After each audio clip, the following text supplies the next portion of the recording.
Oh my goodness, I got caught up with the beat. How's it going? It's Sunday, and you know what that means? It's time for the Comics Talk with Reverend Sully here at your dojo for practical and tactical spirituality. We also talk about comic books. We also talk about cooking and spirituality and fun stuff. So tune in. If this is your first time, well, smash that like button, turn on those notifications, hit the share button, get the word out. It's 3:00 p.m. U.S. Eastern. Do you know where your comic books are? I do. It's right here. And what's in the bag? That's right. I went to my local comic book shop today. Yeah, I did. I wasn't able to make it on Saturday. I wasn't able to make it on Wednesday because I was a wee bit ill and feeling it. So I took a step back and got over it.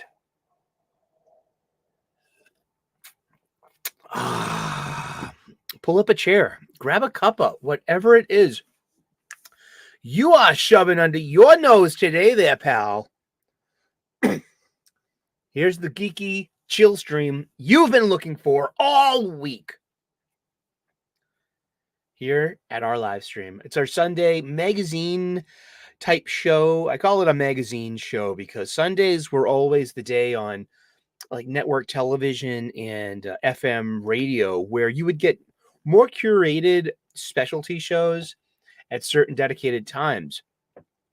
Things that they played, things that were off the rotation, that were like local bands. Like here in Boston, I'm blessed to have grown up with 104.1 WBCN, the Rock of Boston, and have something such as, was it Nocturnal Emissions, where Oedipus, the GM and former DJ, would play his curated selections of mostly local bands that were up and coming and things you might not have heard.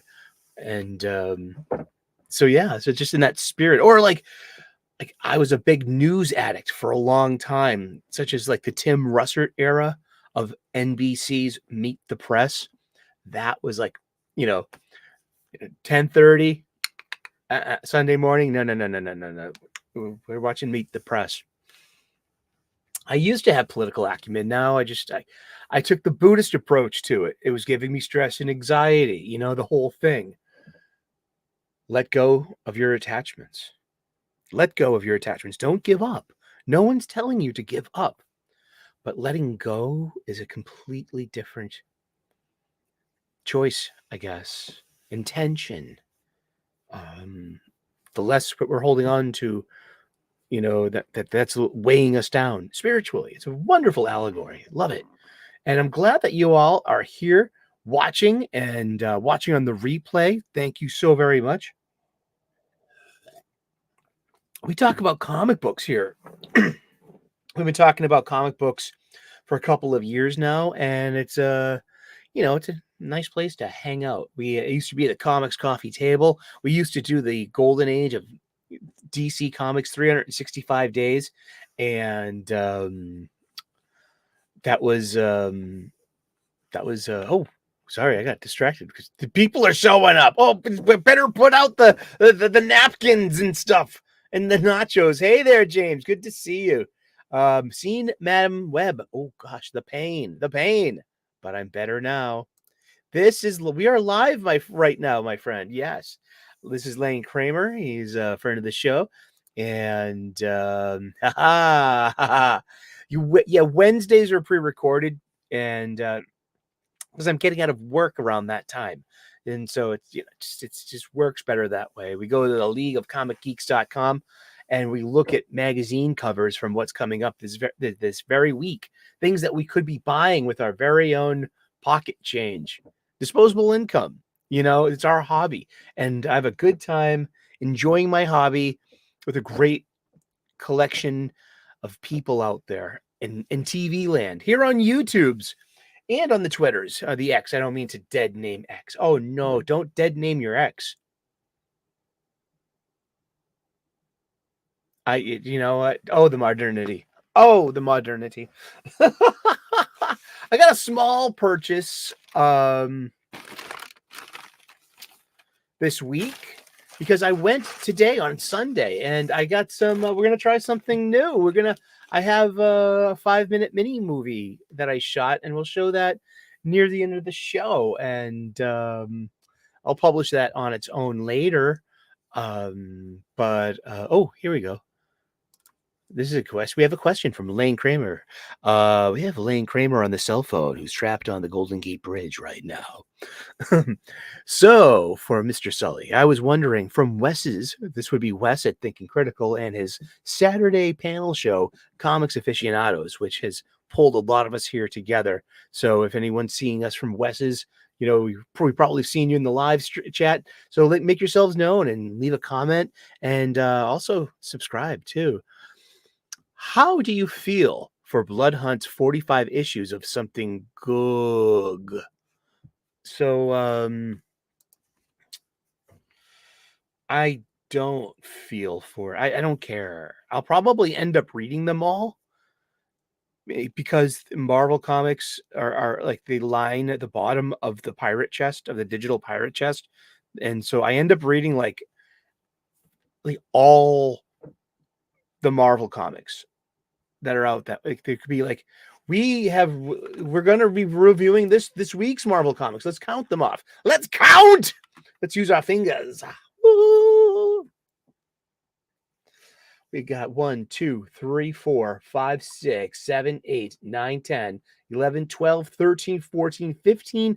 I read 16 different Marvel comics that were brand new this week. And how many DC comics did I read this week?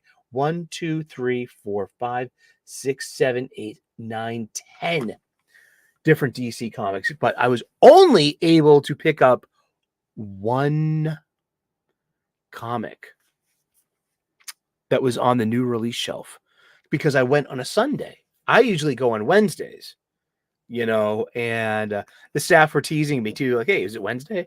It was cute. I like that. I love the staff there. They're so awesome. And it was good.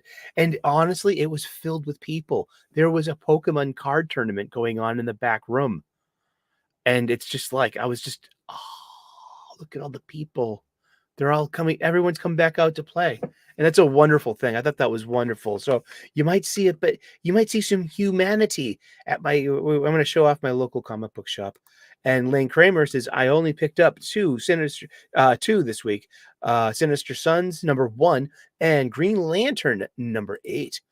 Dwayne Muth is out there. I give you a high five in the audience. How you doing, Dwayne? Good afternoon, Eric, and everyone in the chat. We'll talk about the X-Men. We're going to talk about X-Men 97. We're going to be talking about my fortune cookies. We're going to talk a little bit about the X-Men, sure. And yeah, let's see. Lane says, just thinking of it, in July, we're going to get the X-Men relaunch with the entire line and all the final minis, final issues, and remaining one-shots. Yeah, exactly. It sounds like it's a justice for Rogue's Booty, indeed. Oh, my goodness. But yeah, I mean, I end up, like I said, we're going to talk about some X-Men comic books that I read this very week. Let's get to it. We'll get to it in just a minute. And then, but cheers. What are you shoving under your nose today, pal? Oh, I got hot chocolate today. And agua, water. Be water, my friend. Bruce Lee. It's a Bruce Lee-ism.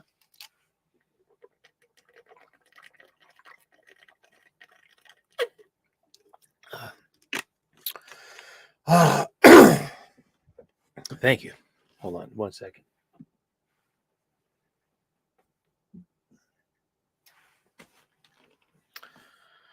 Is that better? Okay. Okay, here you go. All right. He's just being finicky. Well, when you need help, you ask for it, and you just did, Pika. And I'm glad I was here to help you. Exactly, like my local comic book shop. They're here to help me. And so here we go. These are the conditions and the perks for me signing up for a pull list for the first time in 20 years. More later on that, but it's it's time. And they were surprised. They were like the ladies, they were like, okay, yes. Yeah, like, okay, I've been their customer for decades, but now like, oh, yeah. But I love my LCS, my local comic book shop. That's right. I buy my supplies there. You need supplies. I bet you need bags and you need boards, you bloody savage. They all need boards, or you're going to get spine roll, or you're going to get dings on your corners. They're going to end up, looking like this old issue of ROM with all that spine roll. Look at that. Look at those corners here. Oh my goodness, look at that. Look at that video game ad. Star Wars, the arcade game. Come home. Sure. We got some room for some Star Wars today, too. Star Wars is going to be a kind of baked-in topic at the end as well. I want to call up Yule and complain to him about all the comics. And but you Lane is considering getting Blood Hunt. I know. I mean, Beast World wasn't all that bad. Even some of sometimes some of those one shots are so worth it, and they're so fun because they really kind of celebrate just a little aspect of it. Like, let's see. There's one that I have to pick up for just to have, because I'm a huge fan of the character Superboy Prime. Apparently there's a Dark Knight's Death Metal one shot that he has his redemption story, and I'm in for that because he had such a really good heel turn. He was a literal baby face. He had a great heel turn, and he turned into be a great allegory.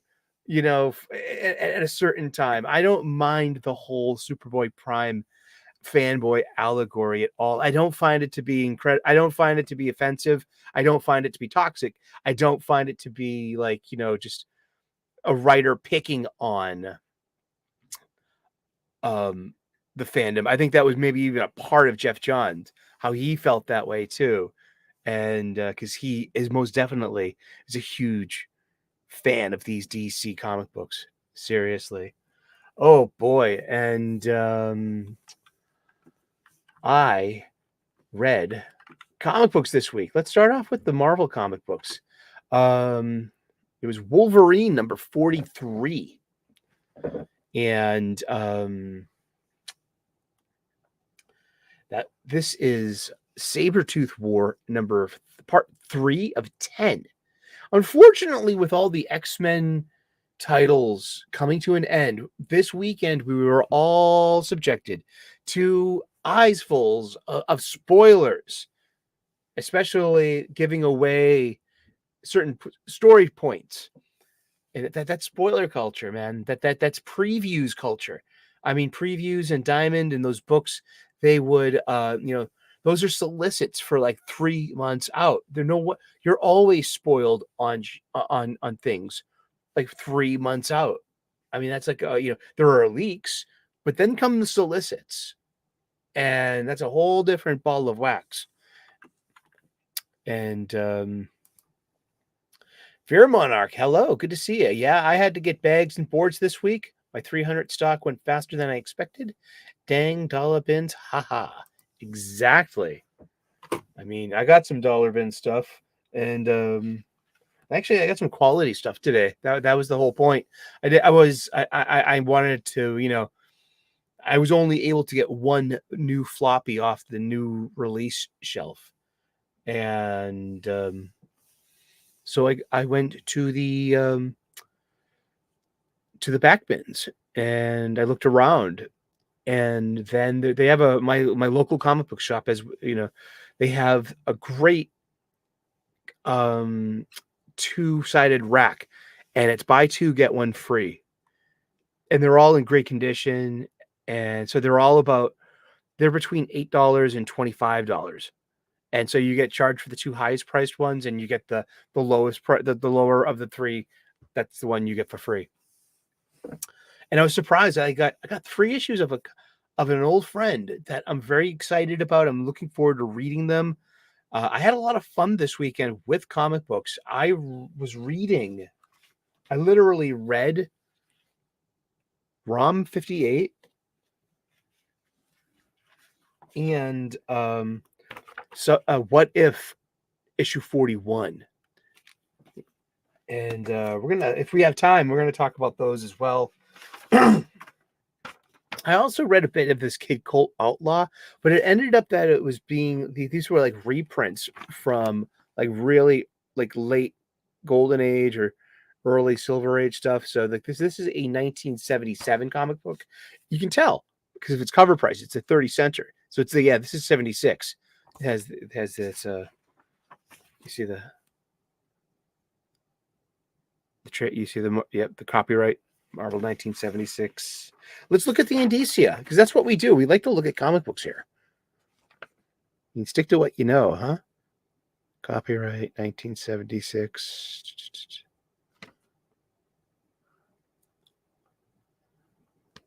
Does that even have a month? March. Okay, yeah. This is Kid Colt Outlaw Volume 1, issue number 216. Cover date of March 1977. So it was on December 1976 shelves. I was way too young to have been like making choices such as having pocket change and exchanging them at a retail point of service location such as the spinner rack. I had uncles who had comic books like Sergeant Rock, Sergeant Fury. So there were comic books everywhere, growing up. But it would only be a couple of years after that where I discovered pocket change will get you comic books. It's a wonderful thing. Oh, yeah. So we were talking about Wolverine, issue 43, part 3 of the Sabretooth War. I bought it, but I bought it from Yul Carter of Fantastic Comics. I have an order with him. And so I was like, hey, while you're at it, like if you have this week's comics, can I get this, and that? And he had this and that. And Wolverine 43 is one of them. And it's pretty darn good. It's over the top violent. It's hyper violent. It's bloody. It's a Wolverine comic. It's got a lot of things distilled to it. And I'm really enjoying it. It's the art, it's the story. It's like maybe it's because we're going to a new number 1 that you can take your gloves off and just really have at it. So, I mean, Ben Percy's co-writing it with David LaValle, and it's really good. But also, it's like Victor LaValle and Benjamin Percy, like Jeff Shaw's doing the art. And there's a hefty part. See, all right, I'm going to share this. Why? Because this is the show. This is the show. Let's have some fun. Let's watch the show. I want to just show off this. All right. This is the Sabretooth. This is this is the info dump page. It's on the credits page. See, these are 2 pages, and it's splash. And so on one part, you have your dramatis personae, and then the other part, you have the credits. And look, okay, and we're gonna blow this up a bit. Can we? Can we blow this up a bit? Here we go. Exactly. Here we go. Krakoa once home. This info dump page. This really, really helped me with just like catching me up real quick. I mean, because I haven't read everything from the past Krakoan age. I mean, I tuned out really early. Like me, I got issue 1 by Kirkman and you.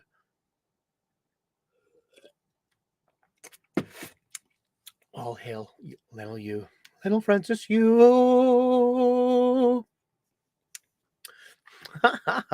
Let's see. Let's get this party started quickly. Where's my cursor? There we go. But Krakoa was once home for all mutants, but is no more. But Sabretooth is back for revenge. See, Sabretooth killed some humans, and that was like a no-no with the new Krakoan Age laws. And so they buried him under Krakoa. And so, yeah, upon the island's founding, Sabretooth was imprisoned for killing humans. He escaped in secret. Of course, in secret. And his fellow prisoners were offered freedom in exchange for recapturing him. But Creed has proven elusive, building an army of alternate reality Sabretooths in a spacecraft stolen from Orcus, the group behind mutant-kind's banishment. Sabretooth's first stop at Krakoa ended in disappointment and the dismemberment of Quentin Quire, who went to investigate the intrusion. Meanwhile, Wolverine and the remnants of X-Force have taken refuge at a hidden base at the North Pole. Sabretooth used a mysterious device to track them down and killed Wolverine's son, Akihiro, a.k.a. Daken, or a.k.a. Fang, F-A-N-G, Fang, and as a part of his sick tradition of celebrating Logan's birthday. To further torture Wolverine, Sabretooth tied him up, forcing him to watch as his army slaughtered the base's inhabitants, which were lots of them were refugees and just survivors of Krakoa and of the Orcus massacre too.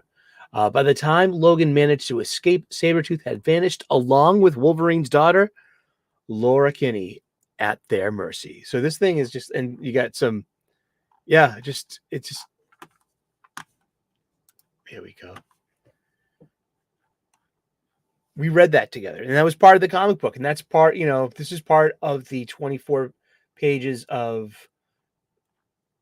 to 26 pages of art and story, because that was story. That was, someone wrote that.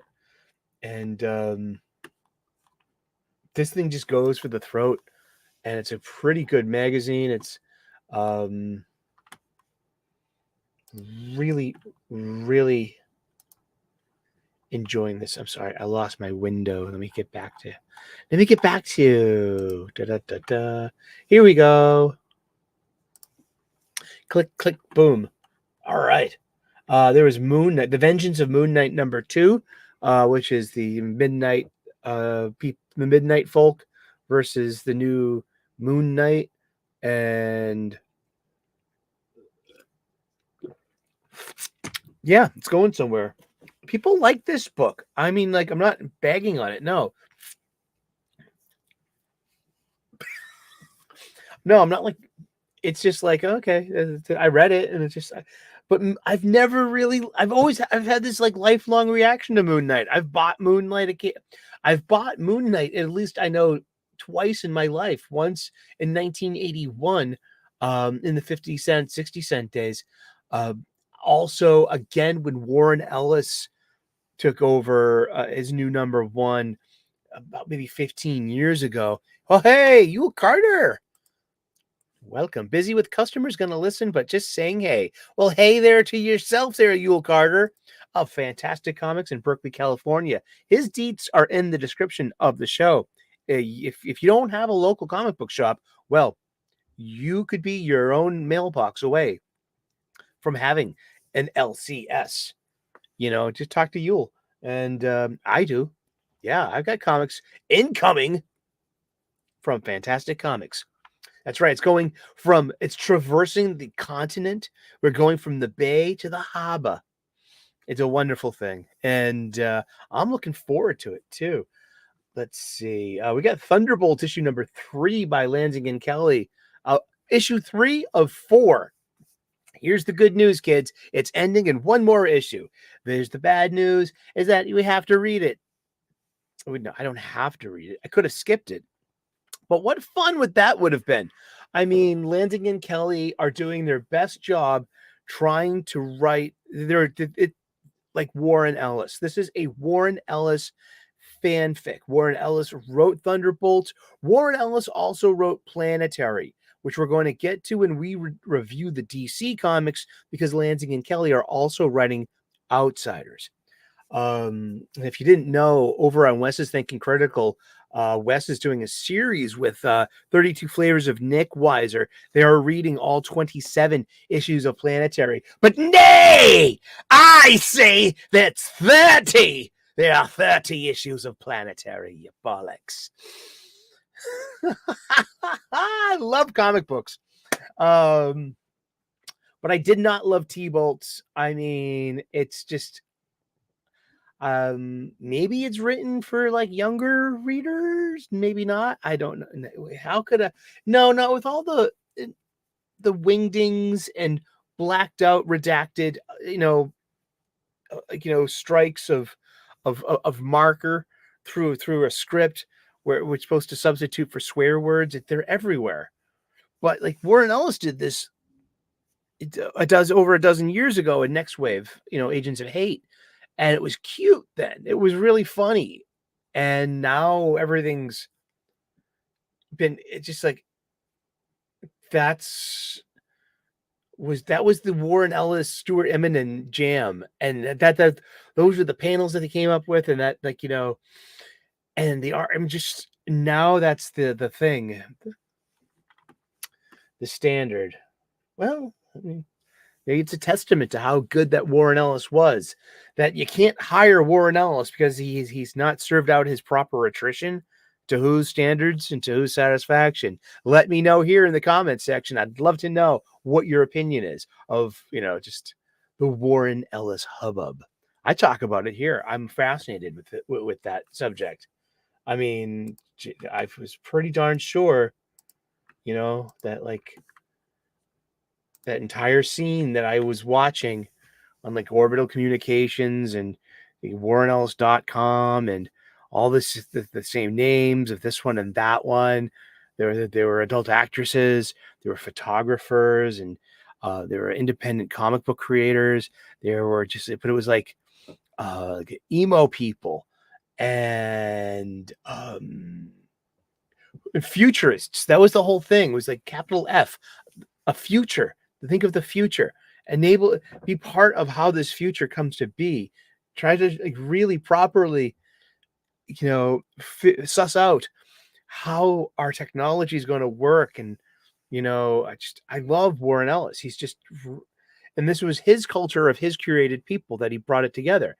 And we could watch it from the outside, from the outside looking in, because everything that they did was on message boards and out loud, and this but I also know that being part of that, like that Warren had a common law wife and a teenage daughter that they were raising, back in jolly old England on his coastal town, so, what was anyone expecting in any romantic exchange? I'll tell you about Ellis. All his hangers-on seemed willing to do anything for him, male or female. Yeah, and we see this whole like crap of modern creators that Warren helped shepherd and bring in and mentor, gave them their break. I think of Declan Shelby and Jordi Belair, who's a colorist, and she gets a lot of work. But where did I first see Jordi Belair? I saw her like 10 years ago or more on like Warren Ellis's Image stuff. And just I don't let Warren write. Let Warren write T-Bolts. He would have just done it in a lot. It would have been a bit more authentic. I mean, I don't want to like punch down on these two because they're just not. They're writing for someone. I mean, if you like Lansing and Colin, was it Colin Kelly and Lansing? Let's look it up. This is what the bloody internet is for, right? Oh my God, these panels, they look so much just like like the old Secret Avengers, and it's Jackson Lansing and Colin Kelly. And oh gosh, it's yeah, I just don't want to punch down on these creators because artists are sensitive people, you know? You have to remember that. And that's right. There was Superior Spider-Man #4 by Dan Slott, and with with Yule Carter's favorite Spider-Man artist, Mark Bagley. And inks by John Dell. I mean, seriously, I think Mark Bagley is completely reliant upon whomever is inking him. Like my favorite of his was like those first 50 issues of Ultimate Spider-Man, where you had Mark Bagley doing some iconic work. That Spider-Man was on everything, backpacks, sneakers, in the 2005s and 2008. In 2008, I was a chef of a preschool, infants, toddlers, and pre-Ks, and on the older kids, the pre-K kids, all that Spider-Man stuff, that was all the Mark, because I know my Spider-Man. I read Ultimate Spider-Man, the eyes and everything, the webbing, that was Mark Bagley and Art T. Bear's Ultimate Spider-Man. Art T. Bear made Mark Bagley look so good. Bagley does not have Alice levels of fans. No. I don't think I think does JR Jr. have Ellis level of fans? JR Jr. I would love to meet him. I can't wait to meet him I'm gonna run into him at a con, and I just want to I want to shoot the shit with Jim Shooter.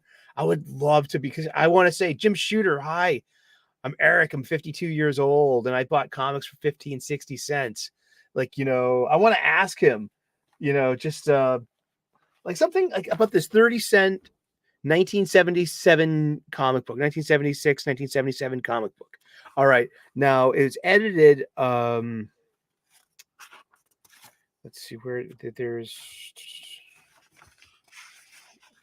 is the,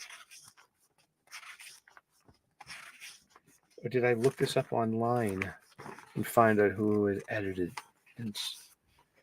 Oh boy. The mercy of El Guapo. We all have an El Guapo. Let's see. We'll get back to that. But every page, on the bottom of every page here, it says Marvel Tale 77, Spider-Man's mission, crush the Kingpin. It's on the bottom of every is this the verso? It's retro and verso for the pages, and it says continued down there, but every page has some kind of different preview. And I wonder, because Jim Shooter was the associate editor at the time of this. No, it's not on the ad pages. But look, here we go again. Marvel Tale 77. Yeah, saw that one.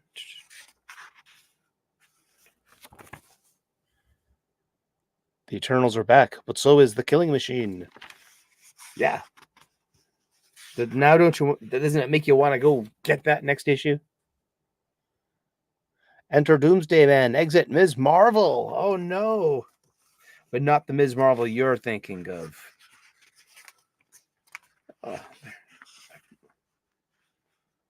I must have. Oh, here it is. Yeah. So Archie Goodwin was the editor at the time, and Jim Shooter was the associate editor. And I just want to say, was that your idea of putting Jim Shooter? Was this your idea about putting basically ad for to generate interest for the next the next issue? Because Jim Shooter was also the one that does this when he is the editor in chief. He's the one that puts up the banner ads on the cover. Superior Spider-Man #4, though, it was the art in it's decent, because it's all a fight in Spidey's head between his consciousness and Otto's consciousness. So it's all, the art in it is pretty decent if you like Bagley's art to begin with. And it's like a trip through the many looks of Spider-Man as well, with but it's like, okay, it's like the TV show action thing of the week kind of plot. It's I've seen this kind of story before countless times on many different action adventure and sci-fi shows, where like the hero is like, must overcome like the psychic trap, and it's just like one dreamlike interaction after another dreamlike interaction. And I'm not going to even bring up Inception, because I didn't like that movie. I've watched that movie like 3 times. I know exactly what the end is. I just didn't like. I couldn't wait for that van to hit the water. It was so boring, that movie. Oh, I'm sorry.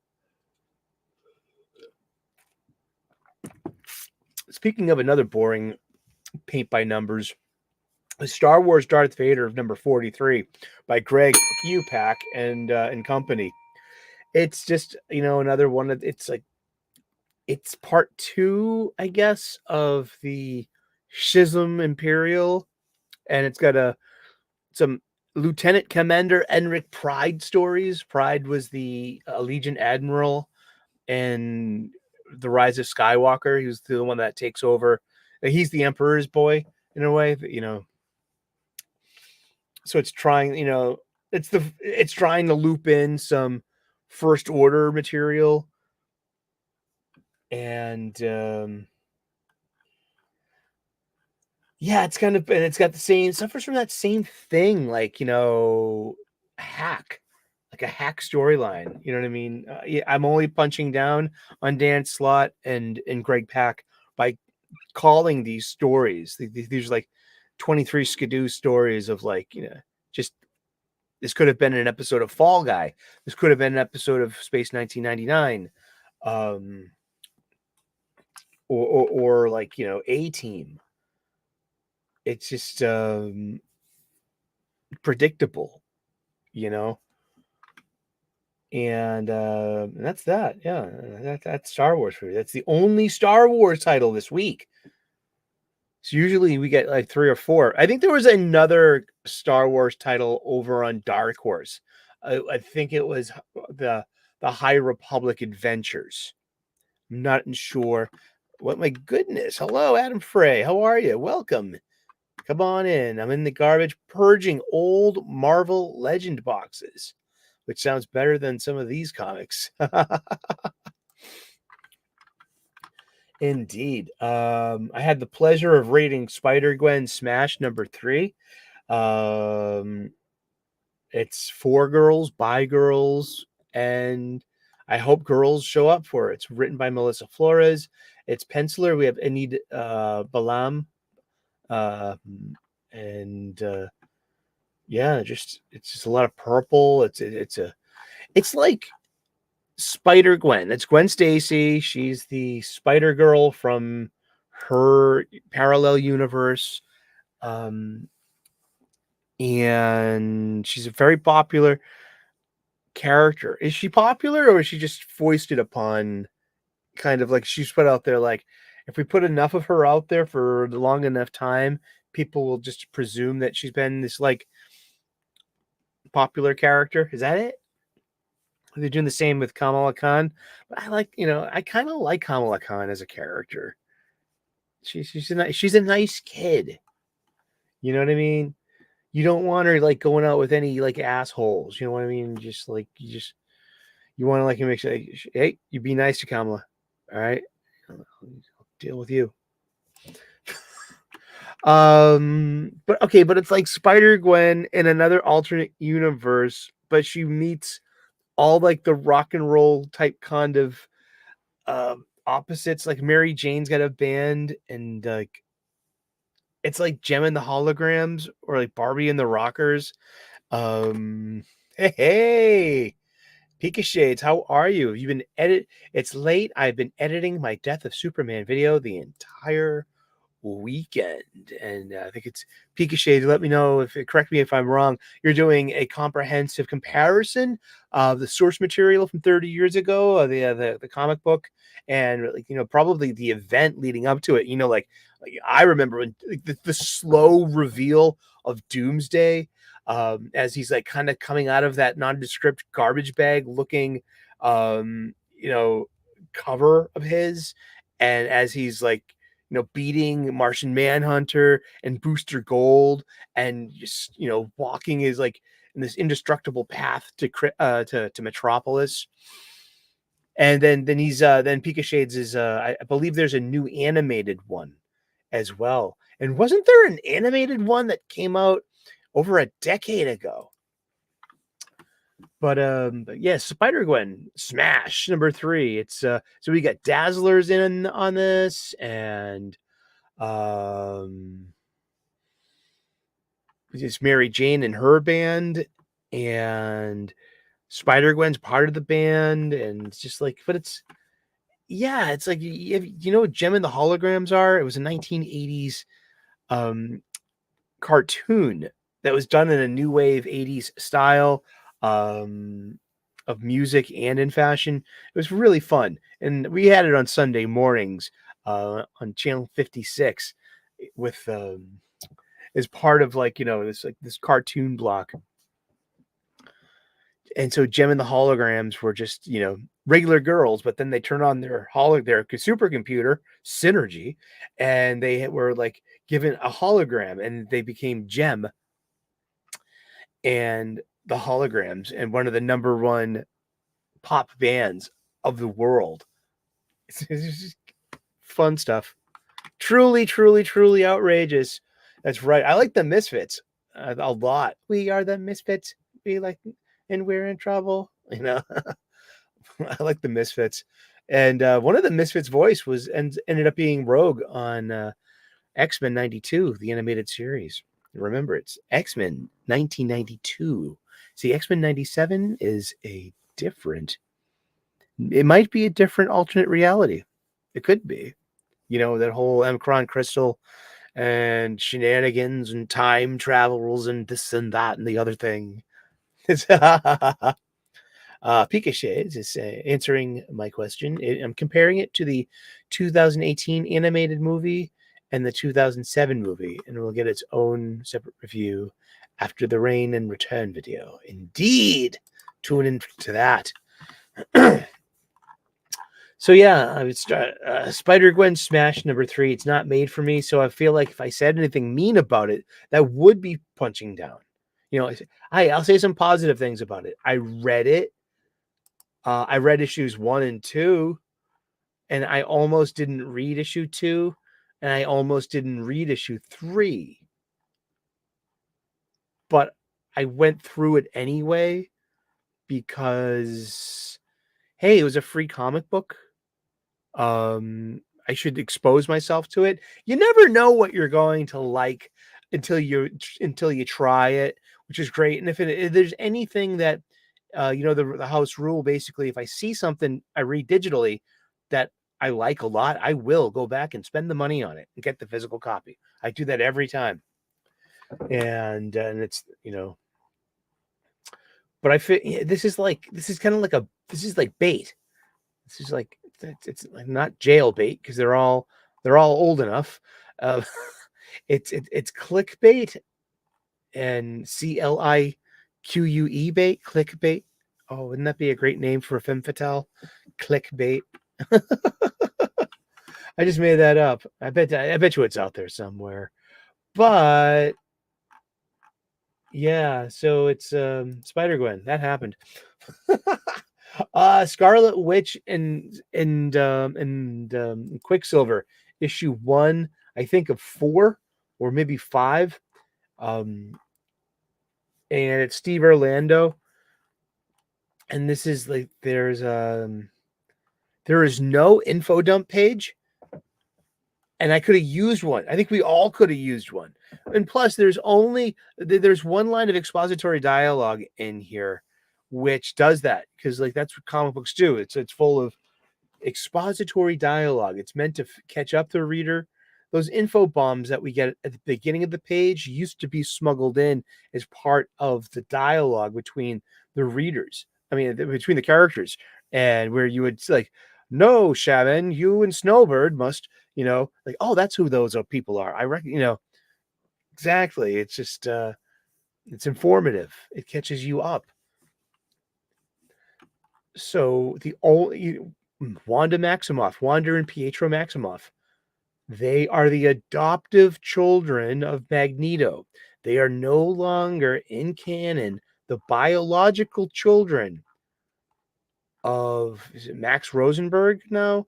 Or is it Eric Leschner? I mean, will the real Magneto please stand up? Please stand up. Please stand up. With the real Magneto, please stand up. Oh, that's right. Oh, I was never an Eminem fan. I'm sorry I did that to you. But that's it. We got one line of expository dialogue out of Pietro, our adoptive father. And the thing is, I just read Miguel O'Hara, Spider-Man 2029. It was like a Marvel team-up 2029. 5 issues, written by Steve Orlando, who told some competent superhero-style stories. So I know he's got it in him. So it's like, who is this? It's the eternal question. Who is this written for? And the art is just this digital stuff. And it's like, yeah. Sorry. I get caught up with that, don't I? I'm hung up on that. There was Night Thrasher #1. My friend Jim from Weird Science Comics, Weird Science Marvel, Weird Science DC, Weird Science Manga. He said Night Thrasher #1 was one of the worst comic books he's ever read in his life. And I just had to laugh because he's not wrong. And me personally, I'm a little forgiving of it because I felt like the art being all what it is, it was kind of evocative of Frank Miller and Klaus Janson in Daredevil. And that it had a good use of the info dump page along with expository dialogue. So you know exactly what's caught you up with Night Thrasher. Night Thrasher was originally part of the New Warriors, and I forgot the entire New Warriors team, with the exception of Speedball, apparently were all killed at the beginning of Mark Miller's Civil War I. And that for the Contest of Champions in 2015, someone brought Dwayne Taylor, the original Night Thrasher, back from the dead. And now he's kind of like looking at his own headstone, knowing that he's on his second chance kind of thing. And I didn't mind it too much. No. Yeah. I had some good things to say about it. Let's see. There was Miles Morales #16. It was a gang war tie-in. It's just a lot of fighting, a lot of modern purple, a lot of it's done in like a very manga, big eyes, and somewhere between manga and like a Umberto Ramos or Mike Wieringo kind of thing, or early Ethan Van Sciver. If you know what I'm talking about, it's like, like big eyes and, slender necks with, but yeah, of exaggerated. eh, There's a lot of exaggeration in this, which, that's very comic booky. If your name isn't Peter David, you shouldn't be writing Miguel O'Hara. There you go. I mean, let's see. And yeah, it's just another gang war tie-in. And gang war has like 39 parts. Was that it? We have to look this up. Oh no. Yeah, here we are. Gang War Spider-Woman comes out next week. Gang War has 38 issues. Wow. And people are saying like, oh yeah, so the new what's it? Blood Hunt has 45 parts. And that's just starting off. I mean, they're probably gonna like dovetail in some one shots and like little minis. Like they always do that. That's like the thing. But yeah, so you're already coming off a 38 floppy event series. You just came back from another one too. What was the one? There had to have been a Marvel one right before this. I'm blanking on it. I know all the DC ones pretty well. Okay, my pick of the week, actually, too. I'll tell you about it. It's Fall of the House of X #2 by Jerry Duggan, and let me get to the credits page. Lucas Wernick, and again, we have here. I'll share. I'll share. I don't like showing too much.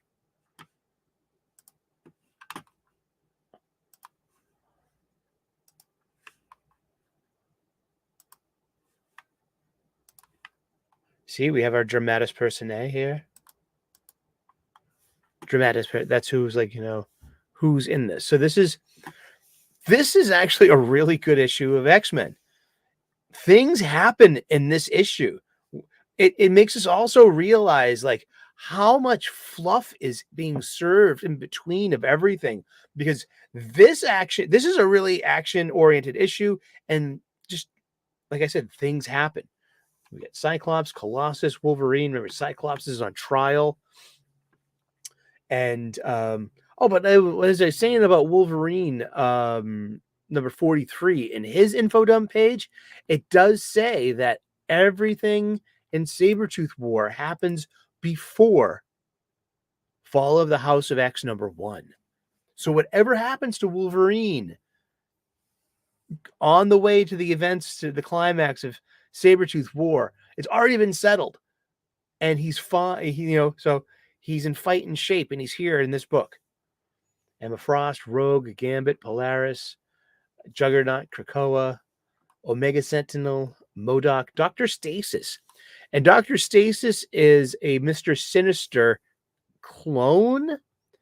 And he's the one with Mr. Sinister has a red diamond on his head, on his forehead. This one has a club, so they're kind of like a black club, as in like a playing card kind of club. And so it goes. Dr. Alia Gregor, who's the Orcus, her husband was in charge of, these are humans, and they were in charge of Orcus, and so her husband got fused into the Sentinel known as Nimrod. Yeah. So, exhausted by years of oppression and bigotry, mutant kind founded their own sovereign nation of Krakoa and ushered in an age of paradise for many mutants on Earth. However, there were many who looked at this new enclave of mutant unity with fear and scorn, and the most notable being Orcus, an anti-mutant organization that has been working in the shadows to tear down what the mutants have been trying to build.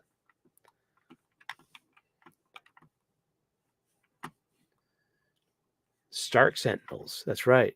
They're really cool looking Sentinels that look like Iron Man. Yeah, but this was a really good book. I really enjoyed it, and because I'm really enjoying Lorna is having a heel turn. Lorna Dane, aka Polaris.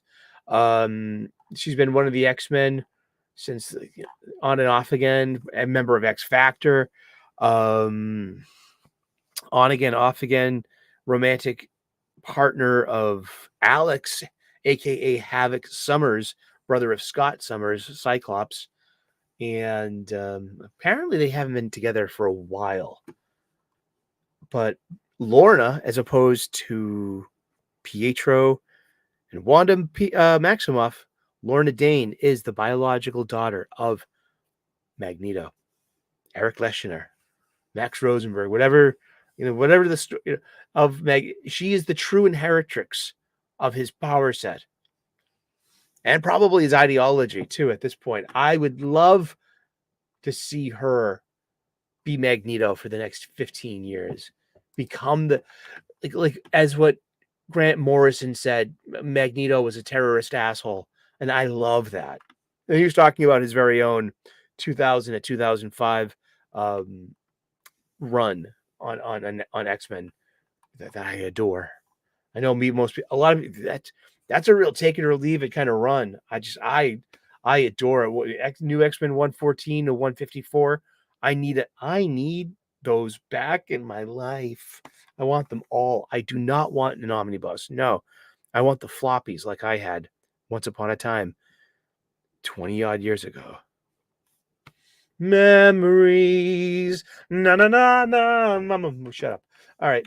But Follow the House of X #2. It surprised me. I really enjoyed it. This one was okay. It's written by Greg Upak. Was The Deadly Hands of Kung Fu issue #3 for Gang War.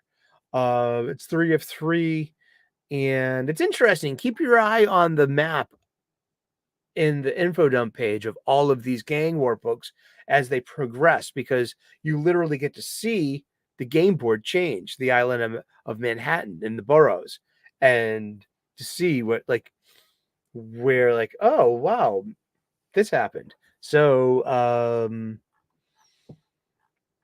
it wasn't that bad. It's the superheroes have to face off against their friend Shang-Chi, who, because he inherited from his father, the evil, formerly known as Fu Manchu. Can't say that, Sully! Oh gosh, the punching down! I thought it was karate chopping down. Oh no! You're gonna get can't, Pika. You gotta stop writing this stuff down. Listen, guys, gals, and anyone in between, I only read what he writes down. I'm just the talent. He's the executive producer. These are the show notes. Okay, I'm sorry. I mean, sometimes, maybe the union can take a stand against, the producers,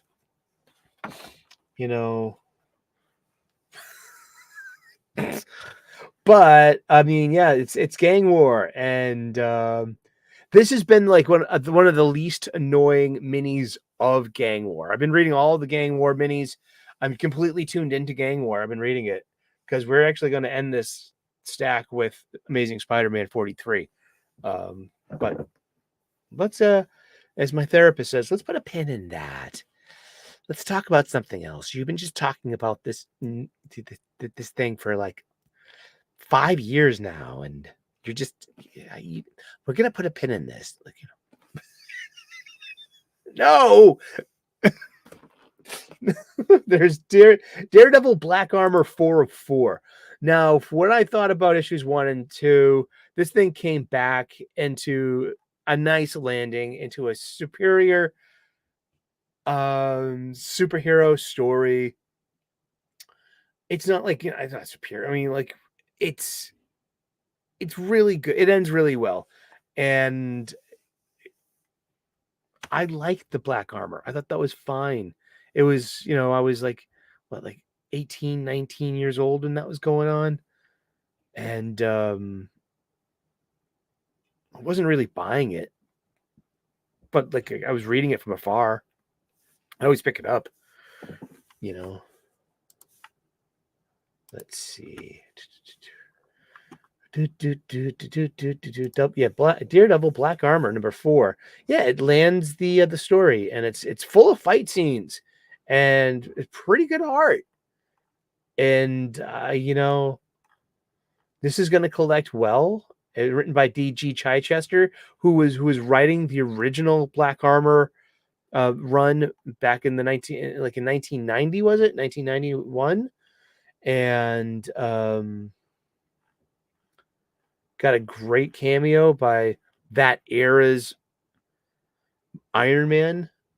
I love an Iron Man armor, and Iron Man armors are very distinct. to certain issue number runs. Just it's hard to find like this Iron Man armor. You look at an Iron Man armor and you're like, oh, that's like a Michelini. Like, oh, that's a Bendis. Oh, that's for me. Let's see, Black Panther number 9, and this is like by Eve Ewing. It's actually part 9. It's called Rain at Dusk, and this one too. I mean, like I said, once again, this is nice because we're talking about comic books. We're talking about modern comic books. We're talking about like the formatting of these pages and the information and what they're choosing to charge you for in a way, or like this counts as a page. And this is the info dump page that we're always talking about. The info dump page is on the credits page. Now the indicia will be in the back on the previews page or near the letters page. Yeah, that's the. But how can you get into this story PDQ pretty darn quickly? Take the moment and read the info dump page, and I'm a little bit more like I feel a little bit more grounded, and confident in the story every time I read one of these. And now, sure, there are a lot of names and a lot of places, but that story anywhere, wherever you go, and we're just blessed and grateful that we have such consistent depiction as well. I mean, this is really good T'Challa. This is, we got Shuri. We've got very like reliable characters. But isn't this funny? Because we always talk about things such as postmodernism, modernism itself, presentism, and things about like abolishing a patriarchy. And there was no other thing of a patriarchy than of a kingdom. And Wakanda recently transitioned from a monarchy to a parliamentary democracy, sharing power. Where's the oppressor and where's the oppressed? Things like that. There's also, they usually include there's a map of Wakanda, and so Wakanda has now like been broken into sectors with different local rulers. And in the unrest that followed, the prime minister exiled T'Challa to bring peace to Wakanda.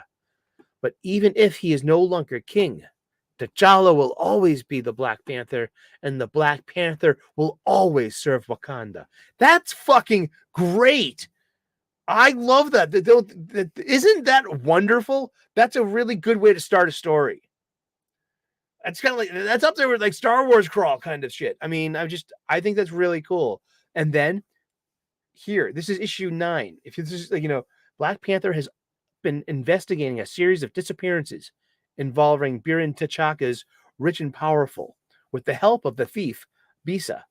And his investigation led him to Ababu Nisku, the head of the Nisku crime family, but he found Nisku in the clutches of a spiritual monster called Kivuma.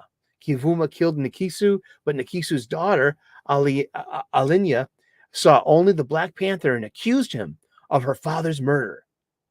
Look at this is kind of basic stuff too, but also it's like, we got some supernatural angles in here. We've got like the super technological angles of Wakanda and their use of vibranium.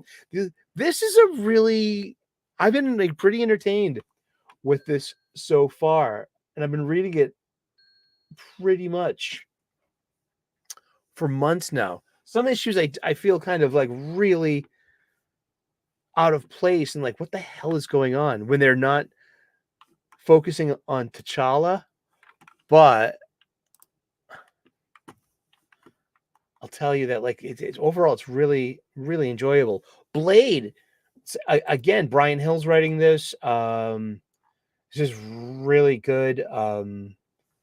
Artist is Elena Casagrande. It's part 8. This is Blade issue 8, and this is part 8. It's called Mother of Evil, and it's pretty good. And that's a little longer too. Like that is not a 5-issue mini, is it?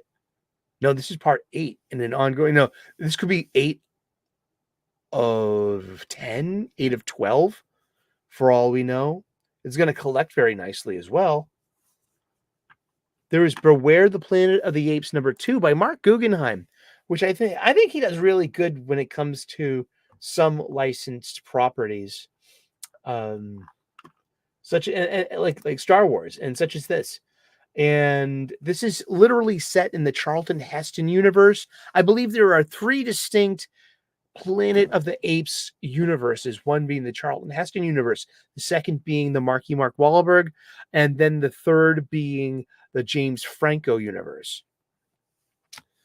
So I grew up with the Charlton Heston version, and those 5 movies and the TV show and the lunch boxes and the Mega Dolls, and it was a huge part of culture, you know.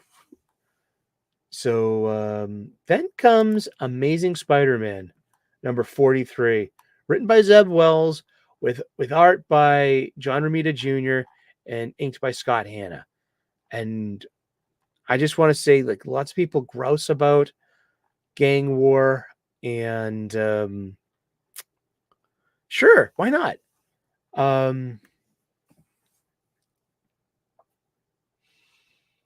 That's what it's there for. But I think that John Romita Jr.'s art, Scott Hanna's inking, that it's elevating what could be a mediocre story. It's not the first gang war that Marvel's New York City's ever seen. There's a lot to it that I've liked, and especially on Amazing Spider-Man, it comes down to John Romita Jr.'s art. Even when some of the panels look a little janky, like, that looks a little odd, or, it's okay for me, because I equate John Romita's art to something like my mom's cooking, something that's consistent, it's delicious, it's been there all my life, and you know what I mean? She put her best into it, and sometimes, just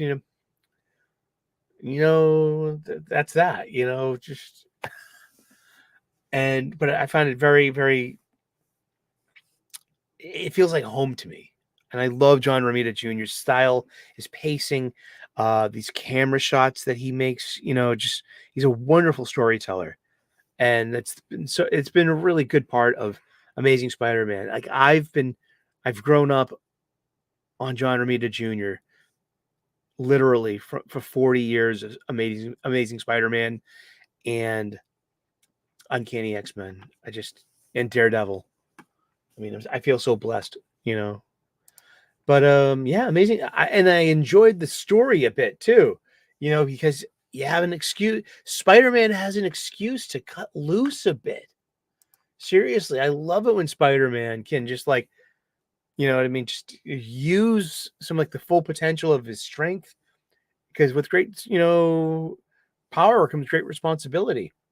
And sometimes that great responsibility, sometimes you're responsible for laying down the great ass whooping that the bad guys need. Woo! And it's not over yet. It's getting there. It's almost there. Almost to the end of Gang War. And what will happen? We'll find out. Let's go to the DC comics. We'd say Wesley Dodd Sandman #5 of 6 by Robert Venditti, with really good art by Riley Rossmo.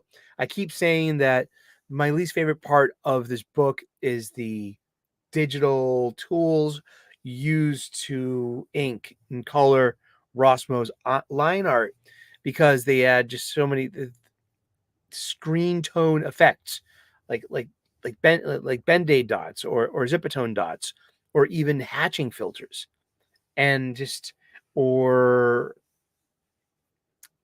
if you have a herringbone or plaid design on fabric, and you put this flat, unbroken line of a digital filter that doesn't respect the curvature and gravity of fabric, and of looseness and of tightness and of light source and of texture.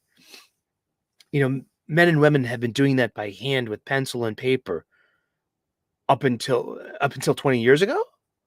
I mean, I see it's such a failure of, transmitting good art. And I mean, and also yeah, I mean, that's it. Robert Venditti's The Sandman, pretty darn good story.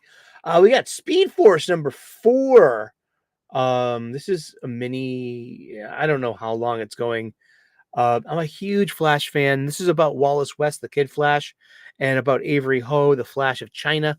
And it's like bright colors, like anime-ish conventions of face and eyes and of motion. I don't know everything about manga. I've grown up handling manga and being a fan of it, so I don't know all I just know that I'm 2 generations probably removed from the artist who drew this and the ink and the colorists. So it's like, but also this might be what it feels like to have a migraine too, like all this busy energy and colors, and just it's a mess, and it hurts to look at sometimes. And this is what it feels like to have a migraine. Speed Force number 4. Sinister, people have been looking forward to this one. It's Sinister Sons number 1, by Peter Tomasi. Is that Peter Tomasi? Let me double check that. This could be his last one. Or is this Vendetti as well? Yeah, by Peter Tomasi, who brought us Super Sons. The adventures of the kids. Damian Wayne when he was probably 12 or 13 years old, and John Kent when he was about 8 or 9 years old, before he got soap opera rapid aging syndrome by Brian Michael Bendis.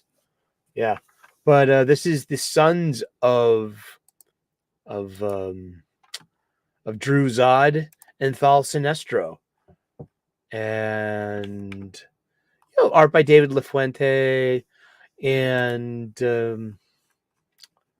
he's okay. It's very cartoony, but this is like, was I expecting more from this? Was I expecting anything from it? Because both of them purposely kind of like tie in from other sources. One being the Sinestro kid. That was the backup of Green Lantern the past couple of months. Then we also had Kneel Before Zod by Joe Casey, and events spinning out of that. So it's like, between the required reading and the whole like this is obviously a mini. This is like an issue 1 of 5 or 6, and because it read that way. This is like, it could go on beyond that if it catches, sure, but this is completely written for the trade, and issue 1 reads like that. That opening issue 1. Oh my goodness.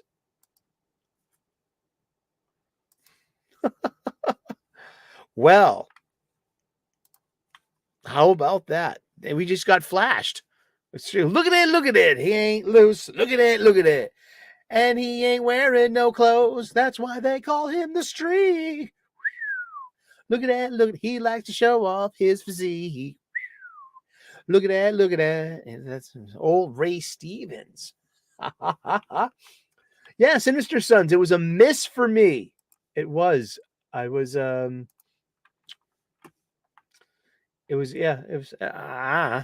whatever. I have fortune cookies. We're gonna read my fortune together. Good to see you, Malachi Mackin. Good to see you. How you doing? Welcome to the show. Here, we're gonna have a fortune cookie. I don't like to eat the whole thing, but I do eat just a little bit of it. You know what I mean? To respect the fortune cookie and the let's see. All right.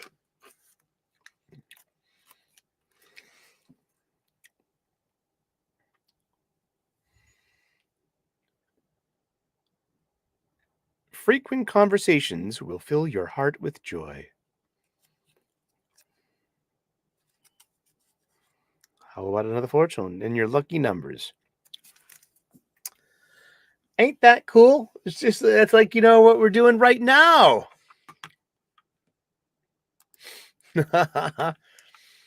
I think I understand where Sinestro could have gotten a son from. The last... Yeah, huh?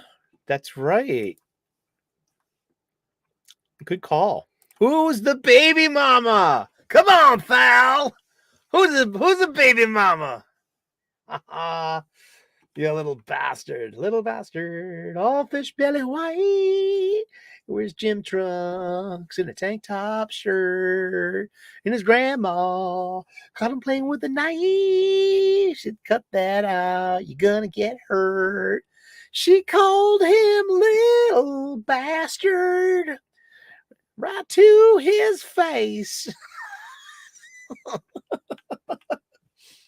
Let's see. We have The Outsiders number 4. We started talking about that earlier when we brought up Thunderbolts number 3. This has got to be a limited series.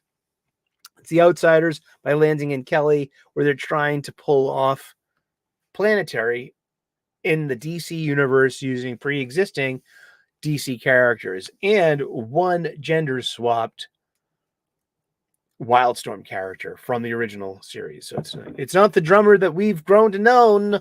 It's the drummer that has to be. It's true. And Real World Time, that was almost a decade ago during the first issues of true. I'd never read Hal Jordan in the Green Lantern Corps, and I look back and I'm like, oh, you missed out on that. That was Vendetti and Ethan Van Sciver. That was like some of Ethan's last work at DC. That was during DC Rebirth, I believe. I mean, I'm Team Ethan, so it's just, I love his stuff. But yeah, Outsiders number 4. Let's see. It was very Grant Morrison-y.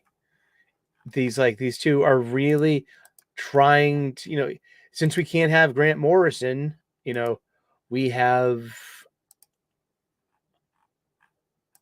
the second and third best things, 2 guys that fanfic him. And it's the origin story of the in the Authority, and it started back in Stormwatch. Stormwatch was an amazing Warren Ellis, Paul Gulacy. Was it Paul Gulacy? Am I wrong there? I think I am. Let's put this through the shredder. It wasn't Paul Gulacy. Stormwatch Ellis. No, there's Ron Gainey. It comes back to me. Stormwatch was great. It's Stormwatch Volume 2. And Stormwatch, he had the Stormwatch Black team. And that was led by Jenny Sparks, the spirit of the 20th century, of electricity and of innovation. And for every 100 years, there's another spirit of that generation born in an avatar with amazing powers. So by the end of the first Authority, it's 1999 becoming 2000. There's the in joke that no, the 21st century begins in 2001. That you can't compete with the zeitgeist and general ignorance, that everyone's thinking that the millennium will turn in 2000. So just get along. Yeah, sure. So when Jenny Sparks died, the baby was born with her reincarnation and an enhanced power set meant for that century of the 21st century. So born was Jenny Quantum. So in this one, we are given another Jenny, a new Jenny called Jenny Crisis. And she has the ability to make things go bad, like the skies go red in a way, and DC Crisis, you know what I mean? So, I mean, yeah, That happened. And then diffuse the whole situation with the conversation and some smart aleck talk, and just like talk Jenny down and get her on our side. And it's just kind of just, once again, it feels like an old Warren Ellis trope. And like, Pika Shades, have a wonderful time. Thank you so very much. Well, Finland, thank you very much for all the NHL goaltenders. They lead, that's Finland's finest export are professional hockey goaltenders. Men over 6'5". You know what I mean? Like, just and then have to put on goalie equipment. And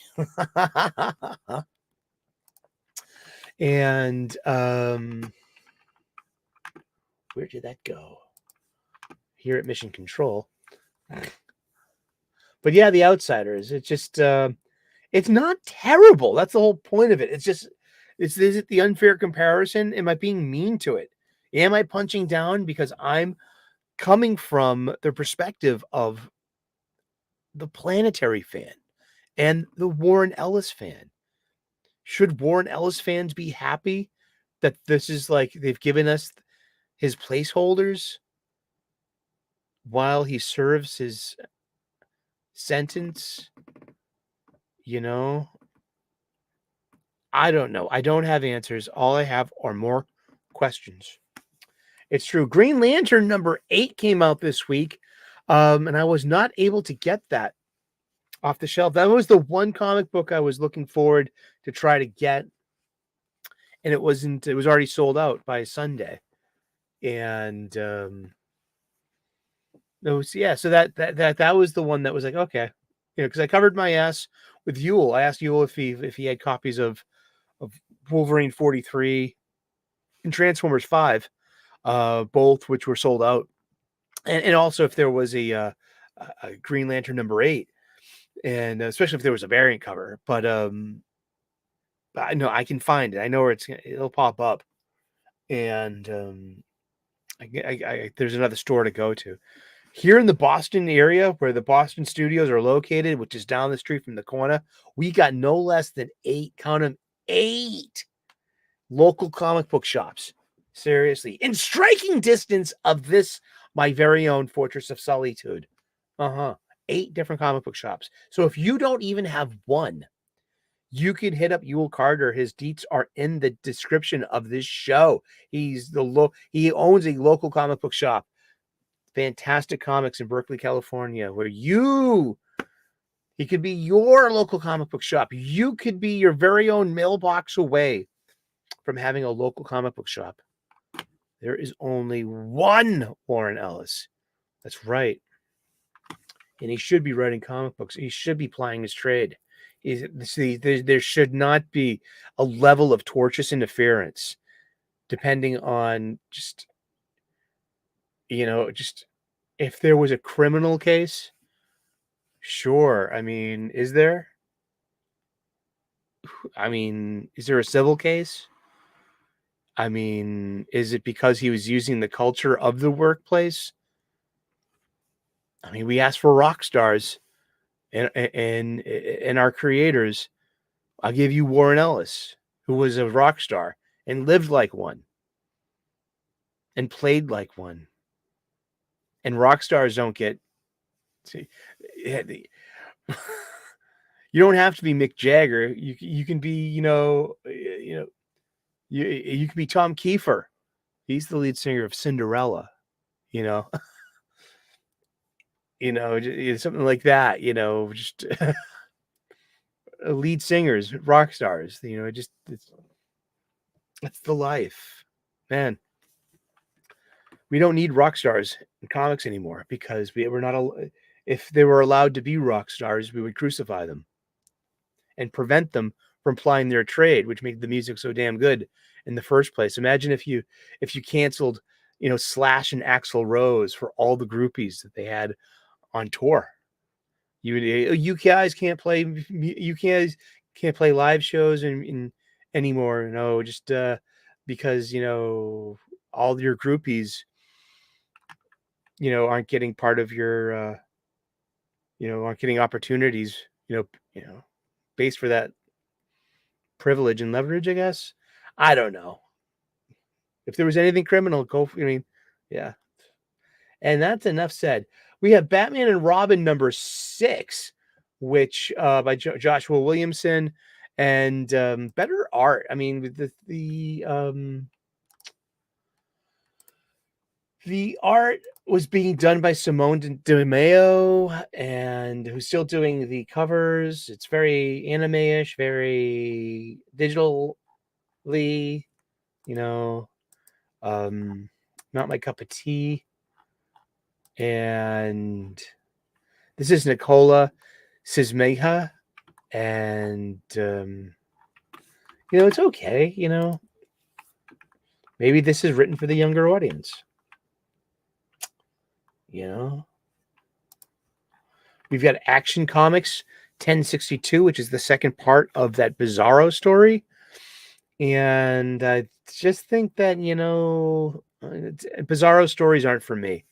I mean, I think there's a language barrier. I absolutely hate Bizarro speak in a way, because it seems like there's not an absolute diction for it, that the characters come in and out of it the more they come in and out of their Bizarro fugue state.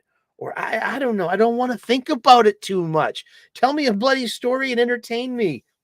Yeah, Bizarro stories they're just not for me, and I'm okay with that. There was Batman City of Madness number 3, written and drawn and art by Christian Ward. It's 3 of 3. It's in a black label.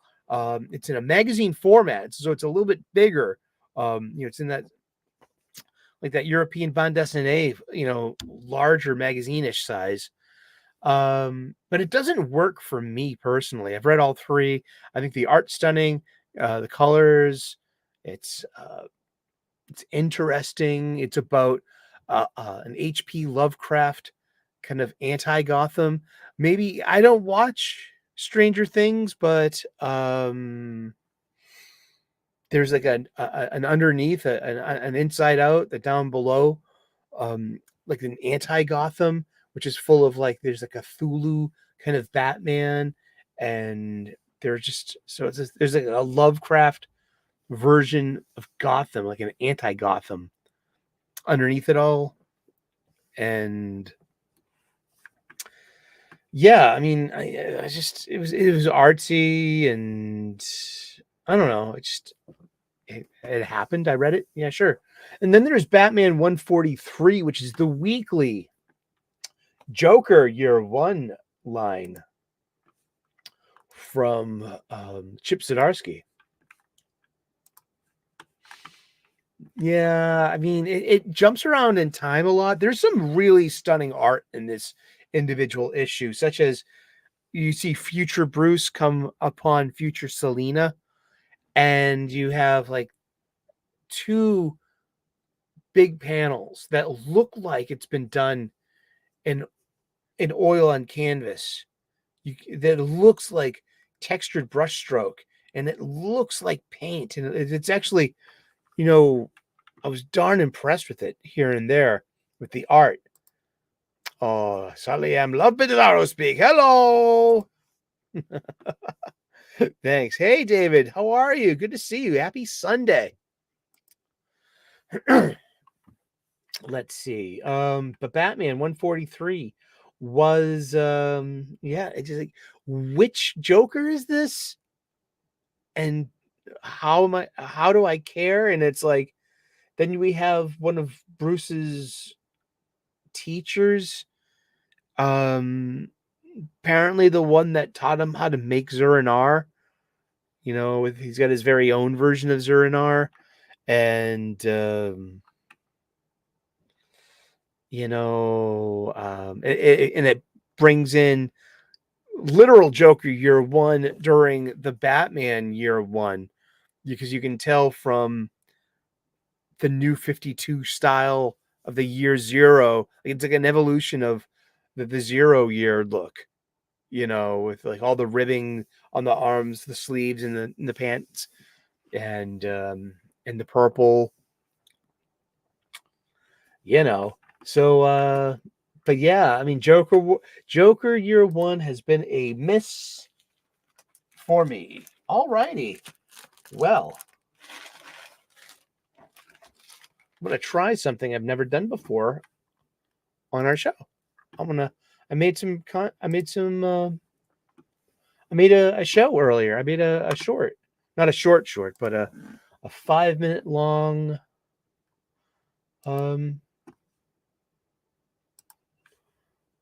Let's see. Let's turn this up, and we're gonna watch a movie. Is it movie time? It's movie time. Let's watch movie time. Enjoy. We're going to the comic book shop. It's Sunday afternoon, and we are at my local comic book shop. That's right. It's a Sunday special.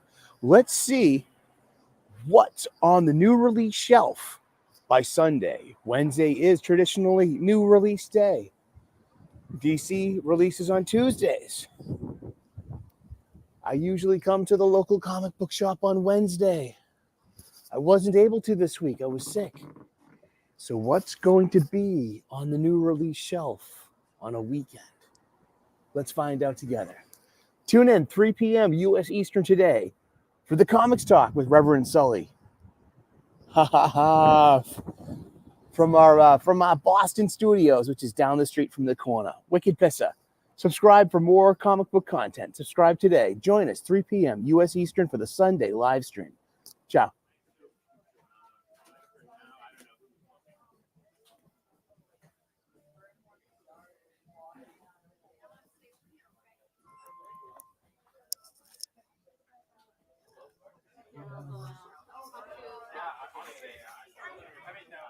There is a legit Pokemon tournament going on in this, my very own local comic book shop today. It's full of people. Wow, I have not been here on a Sunday in years. I should come by more often. Oh, sorry. Oh, look at this foil cover. How much is it? $16. Oh, that's so cool. Look at that. It's also a vintage toy store. Seriously. Let's go get some Transformers. Look. Oh, wow.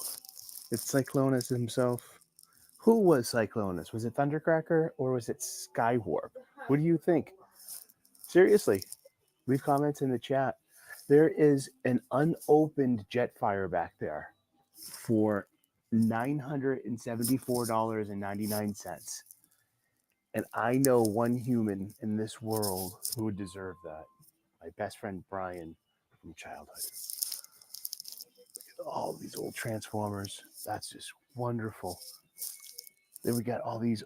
Then there's the G.I. Joe section. Oh, the Snake battle armor. I had that when I was a kid. It's one of the best parts. Come in here. Lots of Star Trek.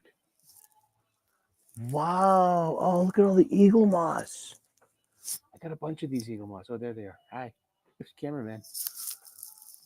I love Eagle Moss.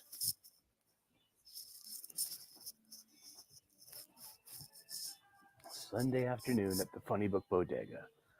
And the good funny books are over here. Oh, I need that one. Oh, see? This is the buy two and get one free premium rack. And I legitimately need that issue of Star Wars. Yeah, I'm missing that. Okay. Yeah, so another successful trip to my local comic book shop. It's a Sunday afternoon. It was full of people in there. There's a Pokemon card tournament going on, and they have regularly scheduled events like that. And it was just nice to, I'm so grateful and blessed that I got out of the house on a Sunday instead of just, staying in and doing chores. It's a beautiful weekend. It's a beautiful day. And yeah, that's my local comic book shop, Davis Square, Somerville, Massachusetts, United States of America. They're also a vintage toy store. And I picked up one new issue, and we'll open these up on my live stream show. But I did tackle the buy two get one good issues. So I just paid, I just bought 3 issues of Star Wars. They're all around the issue 48. I got issues 48, 50, and 54. And I know I have like 52, 53, and 55. So I'm like, am I building on a run? I hope so. Thank you. Subscribe if you like more comic book shop style conversations from actual comic book shops. Thank you. Nice. How was that? There we go. A little curated content. But yeah, I found myself having to go to the comic book shop today, so I had, a show to do because I didn't go Wednesday. I was feeling ill. So, I went to the comic book shop today. Well, go to the square. It was full of people. It was a beautiful winter day here in February here in Massachusetts. In the Boston area. It was a beautiful Sunday, and I was so excited to talk to the staff at my local comic book shop, my LCS, and I'm going to start a poll list. So yeah, this is what we were talking about. So I get 10% off of new comics, new graphic novels, 10% off of comic supplies.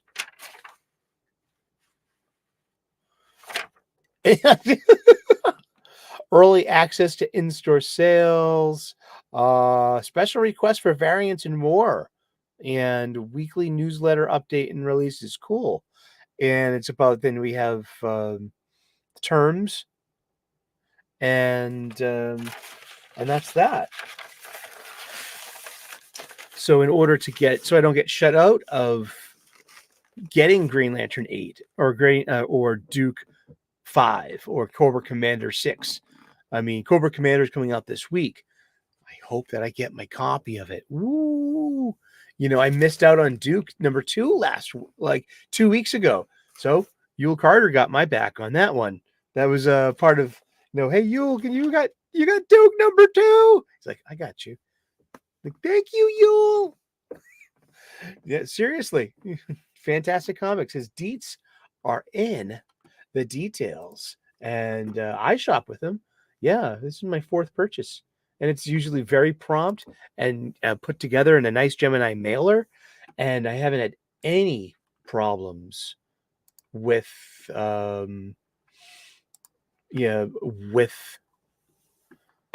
with shopping at Fantastic Comics, a continent away. Indeed, this is not a paid advertisement. He's my friend. Yes. And so what's in the bag? What's in the bag? What did we buy this week? This is the ubiquitous brown paper bag that we get at our local comic book shop. And it actually is 25 cents more because of a local ordinance. They're trying to get you to bring your own bag, to cut down on waste and recycling and stuff. So I recycle these bags too. So I've got a stack of these brown bags, that's, like this is like pizza. I must have had a pizza that day because I was like, I put the pizza right on the Funnybooks and use it as a second plate. No, don't do that. Don't do that to your comic books, please. But yeah, I mean, I had a piece of tape there. It's like we got a corner blown out there. We got a rip here. But this is probably the 3rd time I've used this bag. That's cool. That's the spirit of recycling. So what did I get?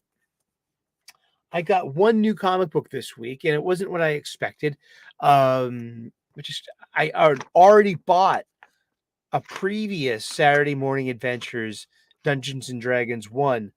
And I wonder if this is a new one, or is this the same one?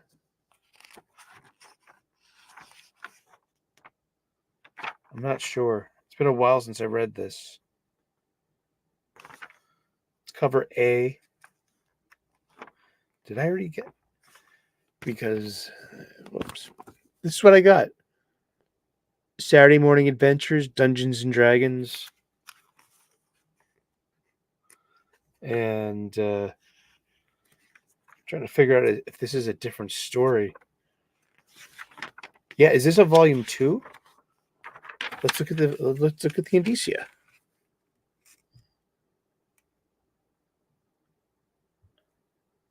Okay. It is Adventures 2. Okay, I'm right.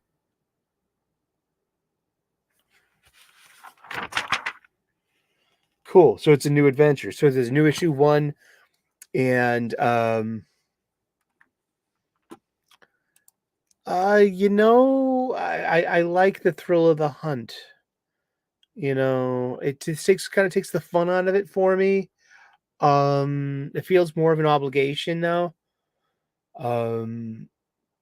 Yeah, it's just, I don't know. That's just those are just feelings. There's a practicality to it too, so I don't miss on the titles that I want, and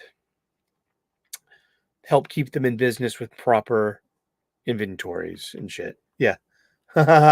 Cool. Yay. But yeah, so yeah, this was this is enjoyable. All right. And this is nostalgic. And it's IDW, $3.99.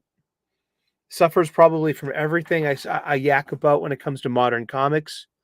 You know, how digital does that look? I mean, does this satisfy you as a comic book reader?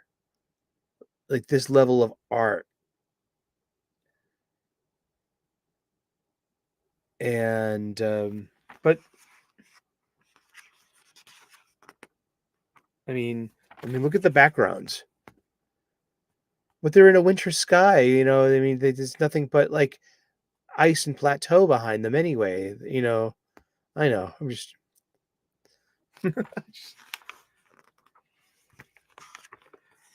Let's be fair to Funny Books.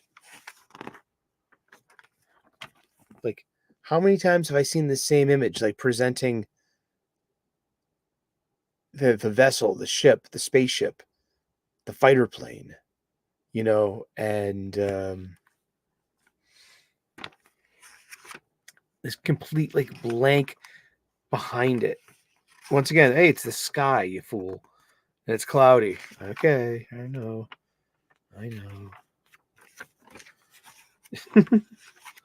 But yeah. Just digital. But hey, I wanted to buy something off the shelf. And I did. And then I got some stuff that was from that buy 2 get 1 free rack. And I'll show you. They were all Star Wars books of a certain age. And they're very important to me because these are the books that I bought when I was younger. And Star Wars 48, 50 center from 1980. Star Wars number 50. And this was supersized, you know, milestone issue 50, 75 cents. In the 50-cent era. Star Wars 54 for 50 cents. Now, see, we were talking about, I would love to talk to Jim Shooter. I want to tell him, like, you know, this for me is an amazing age of comic books. And this is the one that caught my eye because that's the one I didn't have, and it would go for $12, you know, because it's a really good copy, and it's been well preserved. This is a direct market copy as well. You can tell with the UPC symbol. That is the newsstand copy. But I have the other 3 of these of that run. It was a marketing campaign that Jim Shooter did that year. It was the summer and fall of 1981, and he had the Columbia 10 Speed Racer contest. So this is issue 53. 55, and 56. And that's how it went for Marvel. All the Marvel comics that in that 4-month span, they had 3 banner ads for the Win a Columbia 10-speed Formula Racer, and then 1 banner ad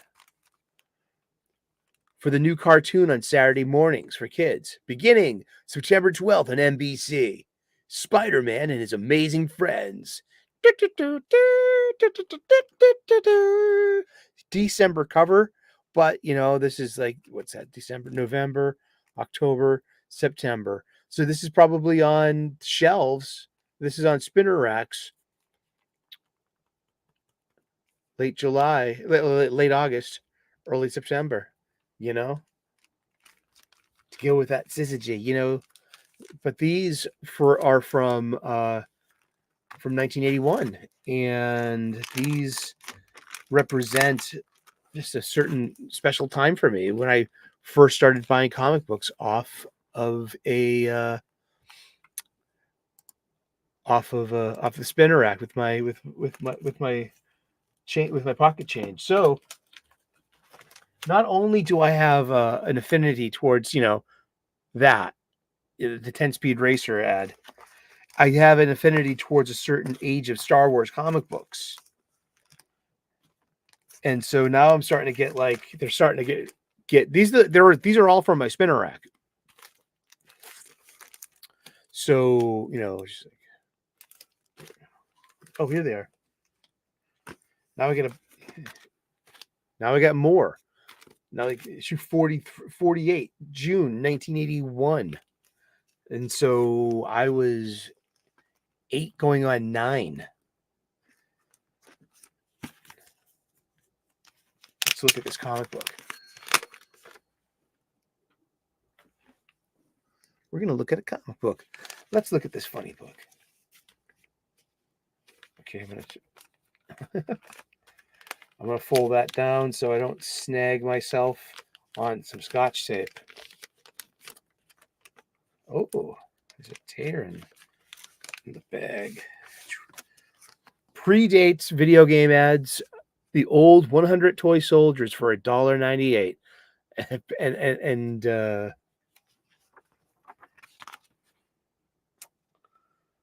look at this. It's a role-playing game. Attack of the Mutants.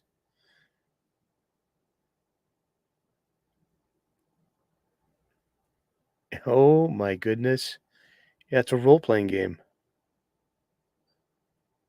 Let's see.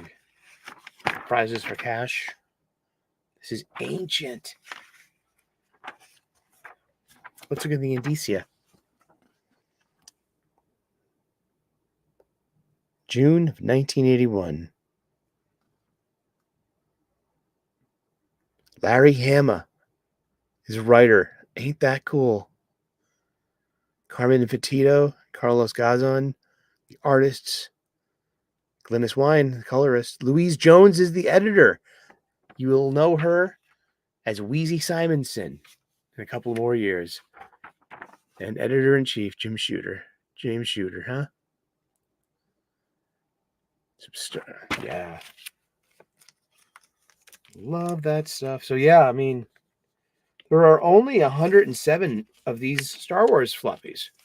Well, then there are 2 or 3 annuals? Which is funny because there shouldn't have been an annual every year. They only did a couple of annuals for Star Wars. But I'm very wow.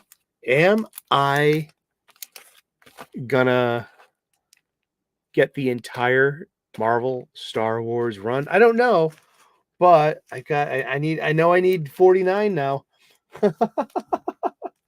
And this is one of my favorite Star Wars covers. These two, 61 and 60, Luke Skywalker Pariah, and Luke flying, and the TIE fighter. Ain't that cool? But this one too, issue 69, because issue 68 is it's expensive. It really is. I'll show it to you real quick. You'll understand why. Dun, dun, dun, dun, dun, dun, dun, dun, dun, dun. Come on, you. Where are you? No. Wrong one. Isn't there a Star Wars wiki? Here we go. Come on. Or maybe we can just... Sorry, Pika. All right, here we go. Walmart. Okay, let's look at Walmart. Hope we don't get struck down by Walmart.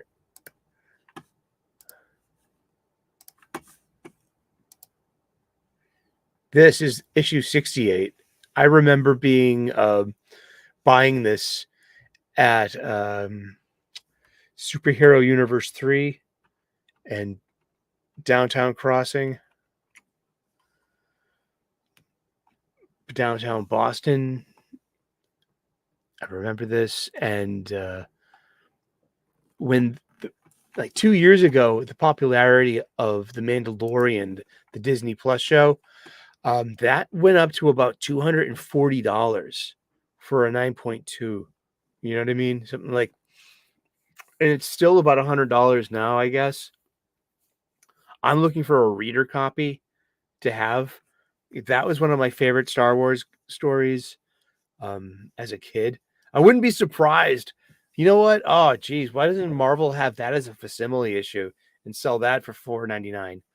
I mean, that's how they're getting my money recently, is through those facsimiles. Yeah, that's Star Wars. Those were I picked up 3 Bronze Age Star Wars stories that I just totally looking forward to just kicking back and reading them all like one day. But not today. Pika, where'd you put the show notes? Okay. Fortune cookies. Oh, and we're supposed to talk about X-Men 97. I mean, I don't know if do we have enough show for that? I think we have to start wrapping it up. You know, I don't know. What is there to say about X-Men 97? I mean, I have opinions. I'm more concerned about what they did with Rogue's booty and bust. I mean, that seems kind of, there's also the whole, that's the MORPH thing. And then there's also another one where, like, it looks like there's a fastball special variant with Gambit now, where Gambit can charge up Wolverine's adamantium claws with his kinetic power, that the purple power, and then throw Wolverine at something, and Wolverine will not just get the adamantium indestructibleness and sharpness, but also the explosive power of Gambit. And people are like, "Oh, why doesn't that would make him explode?" And like, that's not very useful and just not very practical. And I'm like, sometimes I think we take this stuff too far, and sometimes I think that's a good example of taking this stuff too seriously. Like, even Sigmund Freud said, sometimes a cigar is just a cigar. I mean, can't we just have fun? Like, I can see the fun in that. I call it aces over eights. Like, if you want to have a fastball special, what would this name, what would the name of this move be? I would call it aces over eights, which is the dead man's hand. If you know the legend of the dead man's hand, it's a poker. It's Wild Bill Hickok, and what he got shot in the back in a poker game over a poker dispute. And what was the cards that were in Wild Bill Hickok's hand in Deadwood that fateful night? Well, they're aces over eights. Yeah. The dead man's hand again. Da, da, da, da, da. But X-Men 97, sure. I mean, I'm not going to watch it. It's on Disney Plus. I don't watch Disney Plus.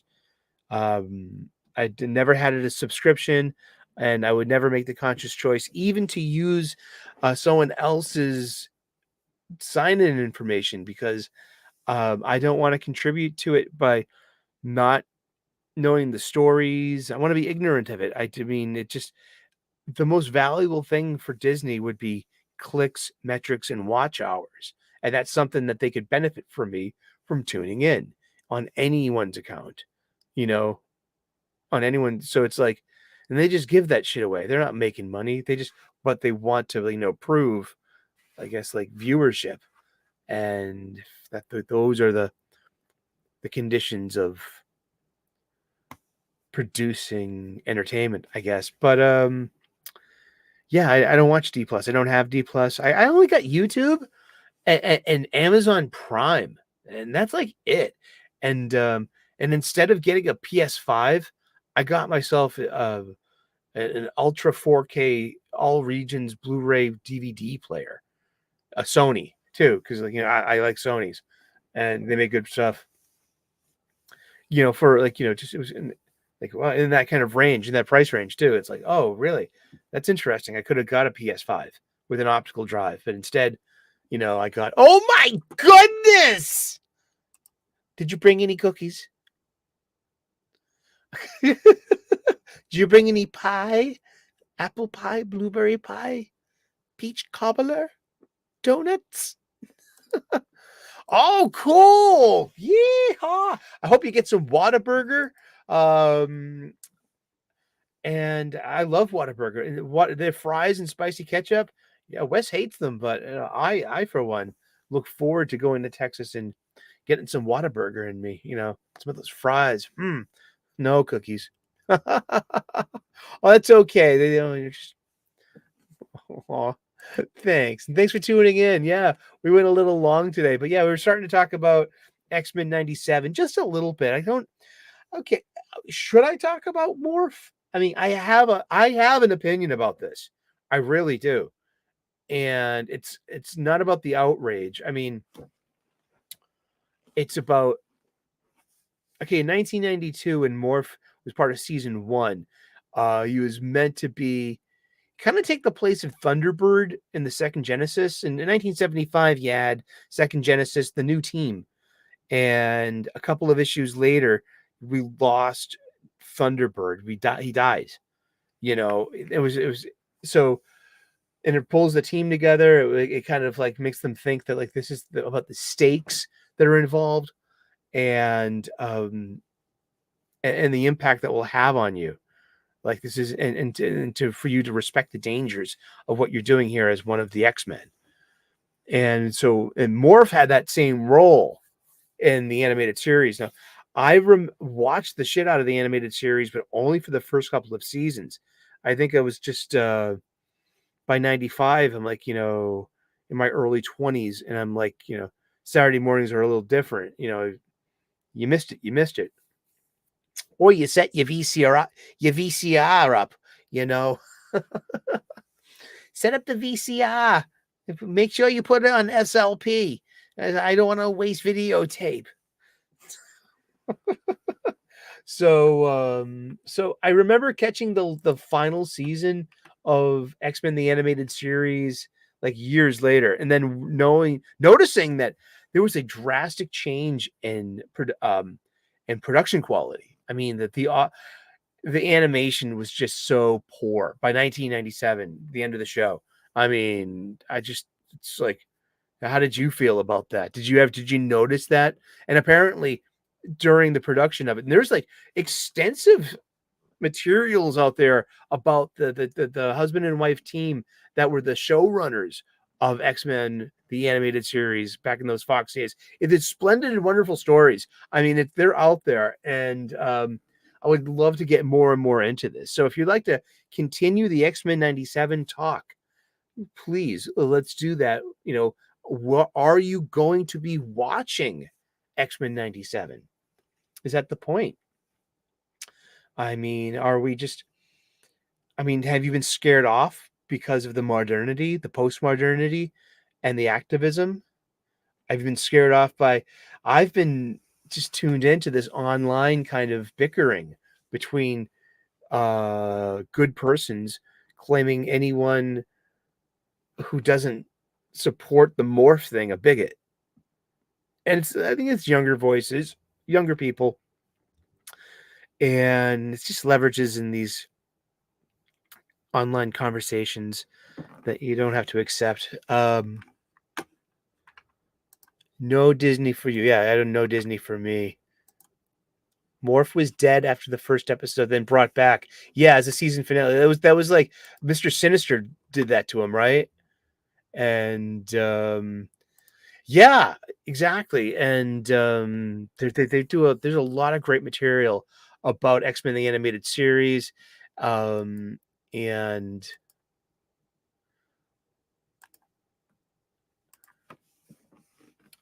it's out there. It's good stuff. I liked how they were able to adapt, like Spider-Man as well. Spider-Man the animated series. Those two shows, as opposed to Batman. I mean, Batman was its own thing, made its own independent stories, but X-Men the animated series and Spider-Man the animated series did a really good job of adapting pre-existing comic book arcs. Yeah, and doing its own thing and having its own spin to it. But I mean, I was so impressed that Omega Red, was already in the cartoon, like right at the beginning. It was like that character like just premiered as well, and I loved Omega Red. Was such a huge big bad for Wolverine, and for me, I just thought that was so cool. Let's see here. Yeah, but morph. Okay, I'll say it. Yeah, I'll keep talking. Sure, why not? I brought some snacks. Listen, half price Valentine's candies at my CVS pharmacy. Dude, I'm stoked. I got them yesterday. I'm like, yeah, half price candies. And I was like, there's a couple, like, I was like, I went around to see, like, what's in the other side of the rack. And by the time I got back, there's a couple there. And like, we were both like, yeah, half price candies. And like, yeah. And they're just Reese's peanut butter cup, heart shaped. So I got to break some hearts. Heartbreaker, dream maker, love taker, don't you mess around with me, you're all. Mm-hmm. Hey, Brandon. Good to see you. Thank you for stopping by and saying hi. Brandon's got a good channel. Brandon's got a great voice. Like this deep FM DJ voice. And I'd be jealous of it, but I can attain one and do that myself. But I get excited and I get myself taken away from, like, the spirit just takes me, and then I talk in this higher register. But I love Brandon's your FM DJ voice.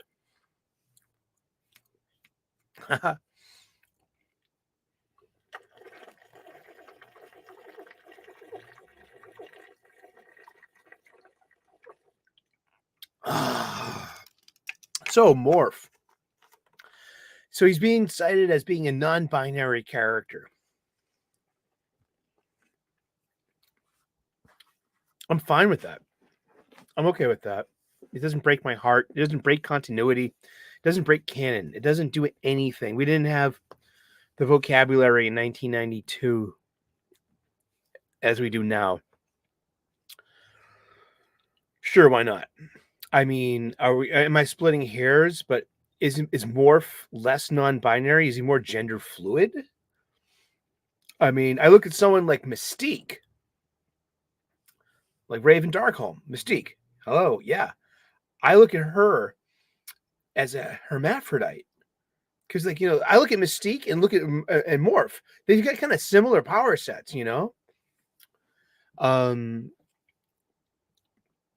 I wonder if there's like more in the backstory to the differences in how they use their power set. But they have like they're mimics, and but Raven Darkholm, I mean, I see her as the hermaphrodite. She's got full use of both genders parts, specifically seen when she knocked up her wife, Irene, aka Destiny,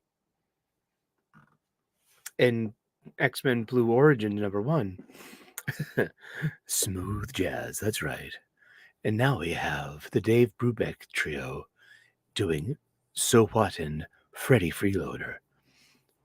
Max Roach on drums. And but I mean, Morph could be any of the. I mean, what if Morph was an alien? What is Morph's origin story? Has Morph's origin story been fleshed out already? Is there a place for that, like for neutral gender, not having masculine, not having feminine, but a neutral, a neuter? And also, I'm a big fan of history too. Yeah, Odo. Yes, thank you. Odo was a character from Deep Space Nine, Star Trek, and he's a shapeshifter, and he's like a kind of like a liquid-based organism that can, it's a mimic and can assume the shapes and of different things. But he is settled on a persona, on an identity, and that how he chooses to interact in his world, his chosen home of Terak Nor, of Deep Space Nine, of being adjacent to Bajor with these bipedal humanoids. He has adopted the visage and the practicality of the body, of the illusion of the body and the face of being a humanoid, and taking a gender too, assuming a male gender. Oh, that's great, because in his natural state, he's neither. It's just the great link. It is being a changeling of the Delta Quadrant. Love that show. Thank you for bringing that up. Thank you. And yeah. So is Odo non-binary? Well, no. I mean, his natural state. I mean, in our natural states too, as a spiritual person, our spirits are non-binary. Our spirits are both, are both masculine and feminine, and something in between that is neither, and all God and all each other. That's how I really feel about spirituality, about your soul, about your spirit. That our spirit and our soul was just a little chip in a fracture or a little splinter of God's soul. And you know what? A splinter of infinity is still infinity. It's true.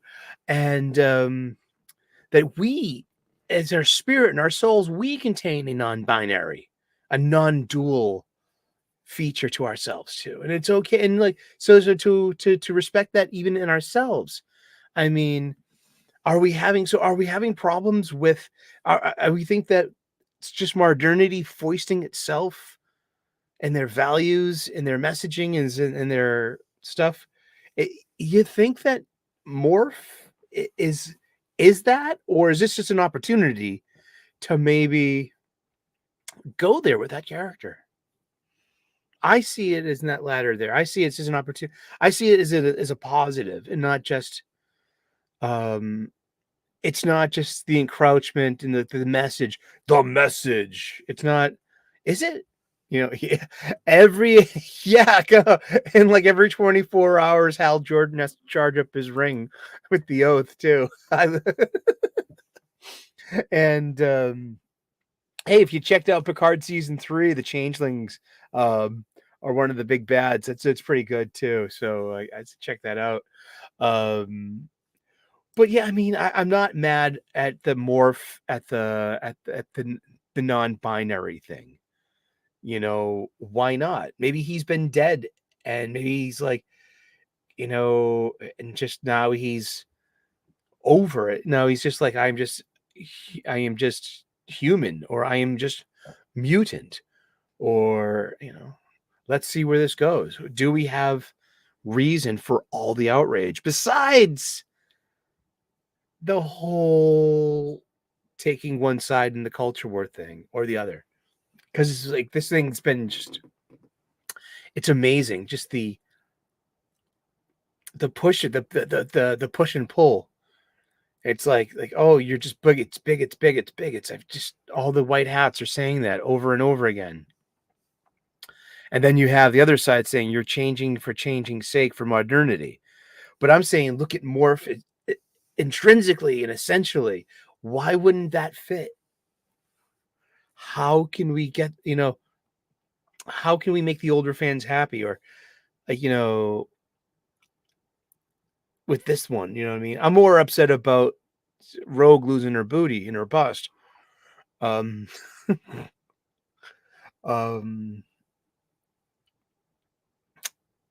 I don't know. Hopefully they have fun with it, and hopefully they do a good job with it. I have not seen the trailers for it because I don't want, I should. Should we what? I don't know. I don't want to get a copyright strike. Oh my goodness! Look who fell in the gig. Oh, DJ Ronnie G, how you doing? But yeah, that was yeah, MORPH. Yeah. So I don't know. I just like I it got really ugly, and it does get ugly, like on Twitter, and it's just like I go into these arguments too with like kind of like a bemused detachment to being like, okay, I got a youngin calling me the C word because because of the culture war parts, because he's calling my friend a bigot, and it's far from the point. I don't know.